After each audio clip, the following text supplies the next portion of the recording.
April 16, 1972.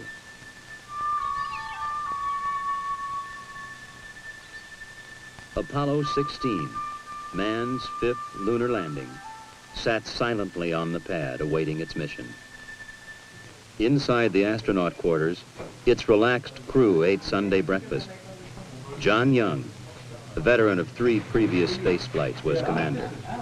Ken Mattingly, command module pilot, would conduct orbital experiments around the moon, while Charles Duke explored the lunar surface. So I'm really happy to introduce to you Mr. Charles Duke, one of the 12 astronauts who have worked on the moon in 19th.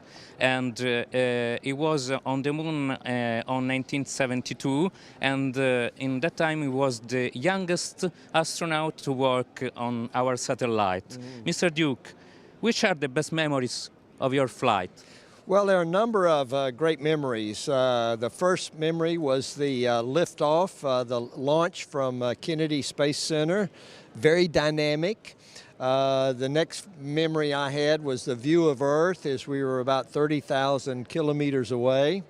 And then one of the most exciting moments was when we actually landed on the moon. Very dynamic landing, picking out a place that's level and that you can land safely. So a lot going on quickly, and so the landing was probably the most memorable. Some years ago, I spoke with Eugene Cernan, and he told me that we were very lucky because we lived in 1970s a piece of future with the moon landings. Yes. What do you think about? Well, I agree. I think looking back on history, 500 years from now, the Apollo lunar landings will be one of the highlights of our century. It was certainly incredibly challenging. The first time man left the Earth environment, and to land on another heavenly body was a great experience and a great venture for humankind. And so it will be remembered like that. Okay. It is now in the Italian theater, the movie The Martian. When we will back on the moon and when we will go to Mars, considering also the NASA budget problems and the technical problems? Well, I don't think we can overcome the technical problems on a Martian mission or back to the moon. It takes a political decision to do these programs. So our government must decide to do the programs. When they decide to do the programs, then they appropriate the money and we can get it done. Technologically, we can overcome. It's budgetary problems that require some commitment on the part of the country. So we shall see. I hope it's sooner than later that we return to the moon and then we eventually get people to Mars. Can you make a foreseen for the years? No, I can't make a prognosis, a prophecy. It's hard to say.